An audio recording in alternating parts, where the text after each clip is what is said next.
This is tutorial number 14, and it covers how to manually edit your sketches within Catia V5. To start off, open up a new part file. Once you have it open, let's go into the sketcher. So let's click Sketch and click Any Plane. So what I'm going to show you in this tutorial is how to manually edit your sketches without putting on constraints and dimensioning it. So to start off, let's click on the rectangle and let's draw a rectangle. Now, you're able to put constraints on it, but say you want to just move it over this way, you're not sure how much, all you have to do is click, grab, and just drag it over. You're able to move it up, down, all over the place just by moving it around, such as that.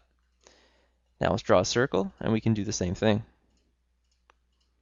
You're able to click and drag and pull the circle out, move it anywhere you want.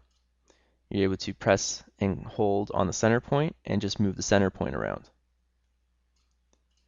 Now, say you have just a single line, and say you need to extend it, just grab one of the points and you're able to pull it out. Grab the other point and you can pull it out the other way. And likewise, you can pull them back in. So you're able to create sketches, draw them on there, grab them, and just move them to whichever place you want them to be. Now this is important as when you're adding dimensions, sometimes your sketches are going to be on the wrong side of where you want them to be.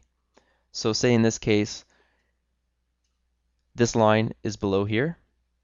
Let's try to dimension it so that it's on top of the circle. Now you have a dimension of 46. There's no way you can put it on top of the circle. You can try putting it at -10, but it can only take full value numbers, so it has to be a positive number. So the only way to flip it onto the other side would be to click and drag it. Now let's put another dimension in here, and let's put it to 50. Say that's what we wanted. And likewise, you're not able to dimension this line so it goes below that circle there. So by clicking and dragging, you're able to reposition your sketches more where you want them to be so that when you have to go in and dimension them, you can dimension them correctly. And this concludes our tutorial on manually editing your sketches within Catia V5.